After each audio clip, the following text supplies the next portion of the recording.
Hello किसान साथियों, green farm solutions channel पे आपका स्वागत है। और आज हम जानेंगे प्याज के जलेबी रोग के बारे में। इन दिनों ये बहुत ज़्यादा फैला हुआ है। प्याज के सभी किसान भाई हमारे बहुत इस रोग से परेशान हैं। तो इस रोग को हम कैसे कंट्रोल करें और इंडिया में कौन कौन सी लेटेस्ट दवाइयाँ जो इसके लिए अवेलेबल है उसकी पूरी लिस्ट और उनको कैसे इस्तेमाल करना है, इस वीडियो के माध्यम से मैं इसको बताऊँगा। तो चलिए शुरू करते हैं प्याज के जलेबी रोग के बारे में तकनीकी जानकारी। सबसे पहले इसके जो नाम हैं, ये एक फंगस है, कोलेटोट्राइकम भी इसको कहते हैं, कोलेटोट्राइकम ब्लाइट या एंथ्रेक्नोज भी कहते हैं, या ट्विस्टर रोग भी कहते हैं, ट्विस्टर या जलेबी, जैसे आप इसको हिंदी में सभी लोग जलेबी कहते हैं। बेसिकली एक फंगस से फैलने वाला रोग है और इसमें एक फंगस नहीं है, दो फंगस इसके साथ में जुड़ी हुई है। एक कोलेटोट्राइकम है जिसकी यहाँ पे मैंने इसमें नाम भी दिए हैं, और उसकी जो परफेक्ट स्टेज है उसको ग्लोमेरिला भी कहते हैं, और दूसरी जो इसके साथ में फंगस जुड़ी हुई है वो है फ्यूजेरियम। तो इन दो से मिलकर ये बना है। और इसके इनिशियल स्टेज में जैसा आप इन फोटोग्राफ्स में देख रहे हैं, सबसे पहले इसके अंदर जो हमारी पत्तियां हैं उनकी जो लेंथ है, जो साइज है, वो इससे बढ़ने लग जाती है। ये देखिए, इस तरह से आपको इस फोटो में भी लग रहा होगा, थोड़ी सी हमारी जो लेंथ है वो जो पत्तियों की वो बढ़ने लग जाती है। तो इससे भी आप समझ सकते हैं कि ये जो रोग है इसकी शुरुआत हो रही है। या ऐसा भी कभी कभी हो जाता है कि बहुत ज़्यादा हमारे बादल छाए हुए रहते हैं, तो उससे भी कभी कभी पौधे की हाइट ज़्यादा बढ़ जाती है। तो इसका मतलब ये एक ऐसा कोई सिम्टम नहीं है, लेकिन इस रोग से पत्तियों की जो लेंथ है वो बढ़ती है, इसमें कोई शक नहीं है। दूसरा, कुछ किसान भाई ऐसे भी कहते हैं कि थ्रिप्स के कारण जो हमारी पत्तियां हैं वो सूख रही है या वो मुड़ रही है। मैं ये कहूँगा कि बरसात के मौसम में थ्रिप्स नहीं आता है, प्लस थ्रिप्स के कारण कभी भी पत्तियां मुड़ती नहीं हैं, ये हमको ध्यान में रखना है। थ्रिप्स के इस तरह के कोई भी लक्षण नहीं आते हैं। यहाँ पे जैसा आप इस फोटोग्राफ्स में इस वीडियो से देख रहे हैं, जब इस रोग का प्रकोप बढ़ता है तो इसके अंदर ये जो हमारा जो इसका तना है वो मुड़ने लग जाता है। जैसा आप इस दोनों फोटोग्राफ्स में देख रहे हैं, ये इस तरह से मुड़ने लग जाता है और पत्तियों के ऊपर आपको हल्के हल्के जो इस बीमारी के जो धब्बे हैं वो दिखाई देने लग जाते हैं। तो इस तरह से हमारा ये देखिए, इस तरह से ये आगे से आगे ये रोग फैलता है, जैसा आप इस फोटोग्राफ्स में देख रहे हैं। और ये पत्तियों के ऊपर धब्बे बने हुए हैं, और इसकी जो परफेक्ट स्टेज है, इसके जो बीज है, इसके बीज भी इसी के अंदर बनते हैं। ये आप फोटोग्राफ्स में काले काले आपको दिख रहे होंगे, राइट साइड की जो नीचे की फ़ोटो उसके कोने में। और जब ये रोग बहुत ज़्यादा फैलता है तो जैसा आप देख रहे हैं कि हमारा पूरा खेत जो है वो इस तरह से हो जाता है, और इसके कारण हमको काफ़ी सारा जो है वो नुकसान हो जाता है। तो ये एक ऐसी बीमारी है जो मैं कहूँगा कि एक तो हाई टेम्परेचर जो हमारा है, अगर 30 डिग्री से ऊपर तापमान ज़्यादा जाता है तो ये बीमारी ज़्यादा आती है। इसी तरह से अगर हमारे खेत में नमी ज़्यादा है, 60 to 80%, अगर 80% से ऊपर नमी जाएगी तो ये रोग बहुत ज़्यादा फैल जाएगा, जैसा आपको इन फोटोग्राफ्स में दिख रहा है। तो ये इसके मेन रीज़न हैं। अब इसको जलेबी रोग क्यों कहते हैं, इसके बारे में मैं आपको बता देता हूँ। जब ये रोग होता है तो उसके कारण हमारे पौधे में दो ऐसे हार्मोन होते हैं जिनकी मात्रा 3 से 7 गुना तक बढ़ जाती है। वो दो हार्मोन कौन कौन से हैं? इंडोल एसिटिक एसिड और जिब्रेलिक एसिड। बहुत सारे लोग ये कहते हैं कि साहब ये हार्मोन बढ़ने से ये बीमारी हुई है। हार्मोन बढ़ने से बीमारी नहीं हुई, ये बीमारी आने के कारण, कोलेटोट्राइकम और फ्यूजेरियम के कारण हमारे पौधे में ये जो हार्मोन है ये बढ़ते हैं। तो ये इसका ऐसा कोई रिलेशन नहीं है कि ये साहब ये पौधे की हाइट बढ़ गई या जलेबी होने से ये रोग आ गया, नहीं। इस रोग के आने से हमारे जो पत्ते हैं वो जलेबी के जैसे होते हैं। ये रोग आने से ये जो हमारे इंडोल एसिटिक एसिड और जिब्रेलिक एसिड का कंसंट्रेशन पौधे के अंदर बढ़ जाता है, और उसका कारण पौधे के अंदर ये एबनॉर्मलिटीज आती है। 7 लीफ कर्लिंग लीफ भी इसको कहते हैं। तो ये इस तरह से ये रोग ही है, ये ऐसा कोई नहीं है कि साहब ये जीए बढ़ गया हमारे पौधे में या ये बढ़ गया। जीआईए नेचुरल पौधे में कभी नहीं बढ़ता, ये इस बीमारी के कारण हमारे पौधे के अंदर बढ़ता है। तो और इसीलिए हमने जो इसका नाम है ये जो जलेबी रोग है ये, या जलेबी वाला रोग बोल दिया, जलेबी रोग, या इसको ट्विस्टर भी कहते हैं इंग्लिश के अंदर। तो ऐसा इसमें कुछ नहीं होता है जैसा आप देख रहे हैं। इसके साथ में कई अन्य रोग भी जुड़े हुए हैं जैसा आप फोटोग्राफ्स में देख रहे हैं।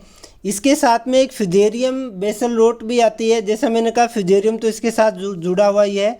इसके अलावा स्क्लेरोटीनियम एक रोट है, वो भी कभी कभी आ जाती है जैसा आप इन फोटोग्राफ्स में देख रहे हैं। तो जैसे कहते हैं ना कि ये एक के साथ एक फ्री, तो यहाँ पे तो हमको एक के साथ 5-6 रोग फ्री मिल रहे हैं। और कौन कौन से रोग हमको फ्री में मिल रहे हैं, इसमें एक स्टेमफिलियम लीफ ब्लाइट है, वो भी आ सकती है। वाइट रोट जिसका मैंने अभी आपको पीछे दिखाया फ़ोटो, वो भी आ सकता है। ब्लैक मोल्ड है, वो भी आ जाती है। फ्यूजेरियम बेसल रोट या जिसको बेसल रोट कहते हैं, वो भी आ जाता है। और इवन ऐसा भी कुछ जगह पे पाया गया है कि एक निमेटोड जो जड़ गांठ बनाता है, मेलाइडोगाइन जो स्पीसीज है, उसकी कुछ मेलाइडोगाइन निमेटोड की कुछ स्पीसीज, जिसमें से एक का मैंने यहाँ पे नाम भी लिखा है ग्रेमिनिकोला, ये जनरली ग्रेमिनी फसलों में आती है। तो इस निमेटोड के कारण भी ये बीमारी फैलती है। तो ऐसे कोई मेरे किसान भाई जिनकी मिट्टी हल्की है या जिनकी मिट्टी में निमेटोड की शिकायत है, तो वो इसके इलाज के साथ में निमेटोड का इलाज भी करें, या अपनी जड़ों को ज़रूर चेक करें, उन जड़ों के अंदर छोटी मोटी गांठें बनी हुई निमेटोड की दिखाई दे रही है क्या। अगर ऐसा है तो आप इसके साथ में ये कार्बोफ्यूरान 3GB 10 किलो लगभग पर एकड़ का ज़रूर डालें, ताकि निमेटोड कंट्रोल होगा तभी उसके साथ में ये बीमारी भी कंट्रोल होगी। क्योंकि ये बीमारी जैसे मैंने कहा ना, ये इस एक बीमारी के साथ में कई हमको फ्री में बीमारियाँ मिल जाती है। अब इसमें क्या ऐसे कारण हैं जिससे बीमारी फैलती है। सबसे ज़्यादा फसल के जो पुरानी फसल के अवशेष हैं, जैसे मैंने कहा अगर आपकी पुरानी फसल में निमेटोड था, या आपने पिछले साल उसके अंदर प्याज लगाया था और वहीं पे इस साल भी आप प्याज लगा रहे हैं और उस प्याज के कुछ अवशेष मेड़ के ऊपर, खेत के किनारों में या खेत के अंदर वो रह गए, तो वहाँ से ये रोग फैलता है। सबसे ज़्यादा अगर आप खरीफ का प्याज, कई हमारे किसान भाई जैसे राजस्थान, यूपी में, एमपी में कुछ किसान भाई बल्ब से लगाते हैं, जिसको छोटी कांदी या बल्ब कहते हैं, छोटे साइज़ का, उस बल्ब के साथ में भी ये रोग आता है। इसके अलावा अगर हमारे खेत में आसपास खरपतवार खड़े हैं तो वहाँ से भी ये रोग फैलता है। और एक जैसा मैंने कहा कि हाई ह्यूमिडिटी, हाई टेम्परेचर, इस साल जो ये बरसात लेट आई है, ये बरसात भी एक इस रोग को फैलाने का एक मुख्य कारण है। तो इसलिए अगर आप अभी प्याज लगाने वाले हैं या आपने प्याज लगाने की पौध तैयार कर रखी है, उसको शिफ्ट करना है, तो ये जो मैंने बातें लिखी हैं इनका आप ध्यान दें। खेत को अच्छे से साफ़ करें। आप अगर प्याज के भी पौध लगानी है तो उसका सीड ट्रीटमेंट कर सकते हैं, मैं आगे आपको फंजीसाइड की लिस्ट बताऊंगा उसमें से। या फिर अगर आपको पौध ट्रांसप्लांट करनी है तो उसके लिए आप कोई भी फंजीसाइड से उसको ट्रांसप्लांट करें। और अगर आप बल्ब लगा रहे हैं अभी भी, या आपने बल्ब पीछे लगाया है या आगे अभी लगाने वाले हैं, तो उस बल्ब का ट्रीटमेंट बहुत ज़रूरी है। इसके अलावा खेत के अंदर और आसपास जितने भी खरपतवार हैं उनको आप पनपने नहीं दें। और बरसात के मौसम में खास करके अगर जो हमको फंजीसाइड के ट्रीटमेंट लेने हैं वो बहुत ज़रूरी है, वो समय समय पे हमको लेने पड़ेंगे। अब मैं आपको कुछ लिस्ट शेयर कर रहा हूँ। ये वाली जो फर्स्ट लिस्ट है इसके अंदर हाइड्रोजन पेरोक्साइड और गोक्लिन, ये दो प्रोडक्ट जो मैं आपको यहाँ पे बता रहा हूँ, ये दोनों बेसिकली डिसइंफेक्टेंट है। ये पौधे के अंदर जितने भी कोई बैक्टीरिया, फंजाई, वायरस या और भी कोई हानिकारक सूक्ष्म जीव हैं तो उन सबको ये ख़त्म कर देते हैं, नष्ट कर देते हैं। डोज मैंने यहाँ पे लिखी है। दोनों प्रोडक्ट ऑर्गेनिक है, तो अगर आप ऑर्गेनिक खेती कर रहे हैं तो उसके अंदर भी आप इनको यूज़ कर सकते हैं। तो सबसे पहले मैं कहूँगा कि आप इनको यूज़ करें, क्योंकि ये आपके पौधे के ऊपर जो फंगस है उसको तो ख़त्म करेंगे ही, साथ में आपके जो एक माइक्रो क्लाइमेट, जो आपके वातावरण में, जो आपके खेत में इसके बीज, जो सेकेंडरी इन्फेक्शन इस बीमारी का होता है, उसको रोकने में भी ये बहुत सहायक हैं। तो मैं ये आप सबको ये सलाह दूंगा कि सबसे पहले आप इन दोनों में से किसी एक का स्प्रे करें। उसके बाद में फिर आप जो है दूसरे फंजीसाइड पे 2 दिन बाद में, 3 दिन बाद में दूसरे फंजीसाइड का हम स्प्रे कर सकते हैं। दूसरे फंजीसाइड्स में यहाँ पे मैंने जो 4 लिस्ट दी हैं, इनमें से जो 2 ऊपर वाले हैं, बल्कि मैं कहूँगा ऊपर वाले जो 3 हैं, ये मे भी हो सकता है मार्केट में अवेलेबल हो या मे भी नहीं हो, ये मेरी खुद की बनाई हुई है जो आपके अच्छे किसान यूज़ करते हैं। सबसे बेस्ट, सबसे सस्ता मैं कहूँगा मैनकोजेब और कॉपर ऑक्सीक्लोराइड। 1.5 ग्राम से आप इनका स्प्रे करें, ये बीमारी कंट्रोल में रहेगी। आप मैनकोजेब अकेला या कॉपर ऑक्सीक्लोराइड अकेला भी 2.5 से 3 ग्राम पर लीटर वाटर स्प्रे कर सकते हैं। इसके अलावा कॉपर ऑक्सीक्लोराइड की जगह आप कॉपर हाइड्रोक्साइड, ये थोड़ा सा अच्छा है, इसका भी आप इस्तेमाल कर सकते हैं। कोसाइड के नाम से ये मार्केट में आपको मिल जाएगा। आई थिंक ये कंपनी का नाम मैं अभी मिस कर रहा हूँ, लेकिन ये कोसाइड के नाम से आता है, उसको आप यूज़ कर सकते हैं। कॉम्बिनेशन में आप यूज़ करें, आपको ज़्यादा अच्छे रिजल्ट मिलेंगे।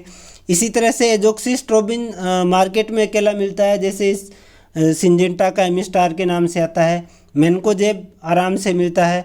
इन दोनों को आप कॉम्बिनेशन में इस्तेमाल करें, बहुत अच्छे रिजल्ट मिलेंगे आपको।